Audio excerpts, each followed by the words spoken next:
మన పెళ్లిచూపులు ఛానల్ వీక్షకులందరికీ నా హృదయపూర్వక నమస్కారాలు. ఈ వీడియో చూస్తున్న ప్రతి ఒక్కరికీ నాదొక చిన్న మాట. ఎన్నో సంబంధాలు చూస్తున్నాం, ఏదీ కుదరడం లేదు, అసలు మనకు రాసిపెట్టి ఉందా లేదా అని చాలామంది మనసులో బాధపడుతుంటారు, నిరాశ చెందుతుంటారు. అలాంటివారందరికీ ఒకటే చెప్తున్నాను. ఆకాశంలో నక్షత్రాలు ఎన్ని ఉన్నా చందమామ ఒక్కడే ఉంటాడు.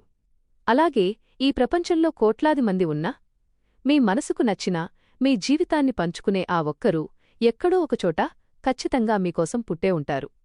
దేవుడు ప్రతి ఒక్కరి జీవితంలోనూ ఒక అందమైన అధ్యాయాన్ని రాసి ఉంచుతాడు. కాబట్టి కలత చెందకండి. సరైన సమయం వచ్చినప్పుడు ఆ దైవ నిర్ణయం మిమ్మల్ని వెతుక్కుంటూ వస్తుంది. మీ ఇంట్లో కూడా త్వరలోనే పెళ్లిబాజాలు మోగబోతున్నాయి. ఆ నమ్మకంతోనే మీ అన్వేషణలో తోడుగా ఉండటానికి ఈరోజు మన ముందుకు ఒక చక్కటి పెళ్లి సంబంధం వచ్చింది. ఈరోజు ప్రొఫైల్ వివరాల్లోకి వెళ్తే, వధువు పేరు లావణ్య. ఈమె వయసు 26 సంవత్సరాలు. చదువు విషయానికి వస్తే ఈమె బీటెక్ పూర్తి చేసి ప్రస్తుతం ఒక సాఫ్ట్వేర్ కంపెనీలో మంచి ఉద్యోగం చేస్తూ నెలకు మంచి జీతం సంపాదిస్తున్నారు. ఈమె స్వస్థలం ఖమ్మం జిల్లా. కులం విషయానికి వస్తే రెడ్డి సామాజిక వర్గానికి చెందిన అమ్మాయి. ఈమెది చాలా సాంప్రదాయమైన మరియు పద్ధతిగల కుటుంబం. అమ్మాయి చూడటానికి ఎంతో లక్స్టైటిల్ లక్షణాలుగా ప్రశాంతమైన స్వభావంతో ఉంటారు. కుటుంబానికి ఎంతో గౌరవం ఇచ్చే గుణం ఈమెది. సొంత ఇల్లు, అలాగే కొంత వ్యవసాయ భూమి కూడా ఉంది.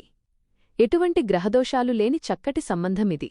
ఈ అమ్మాయికి కాబోయే భర్త చదువుకున్నవాడై ఉండి బాధ్యతగల కుటుంబం నుంచి వస్తే చాలని, కులంతో పెద్దగా పట్టింపు లేదని అమ్మాయి తరపువారు చెప్తున్నారు. స్వయం కృషితో ఎదగాలి అనుకునే అబ్బాయిలకైనా లేదా ఉద్యోగం చేసే అబ్బాయిలకైనా ఇది నిజంగా ఒక సువర్ణ అవకాశమని చెప్పవచ్చు.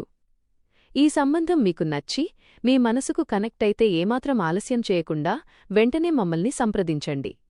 అలాగే మీ ఇంట్లో కానీ మీ చుట్టుపక్కల ప్రాంతాల్లో కానీ ఇలాంటి పెళ్లి సంబంధాల వివరాలు ఉండి అవి అందరికీ తెలియాలి, త్వరగా పెళ్లి కుదరాలి అని మీరు అనుకుంటే వెంటనే మీ వివరాలను, ఫోటోలను మా వాట్సాప్ నంబర్కు పంపించండి. మీ ఇంట్లో శుభకార్యం జరిగేలా, పెళ్లి పందిరి పడేలా చేయడానికి మన ఛానల్ ఎల్లప్పుడూ ముందుంటుంది. ఇలాంటి మరిన్ని మంచి సంబంధాల కోసం ఇప్పుడే మన ఛానల్ని లైక్ చేయండి, షేర్ చేయండి, అలాగే సబ్స్క్రైబ్ చేసుకోవడం అస్సలు మర్చిపోకండి. సర్వేజనా సుఖినో భవంతు. ధన్యవాదాలు.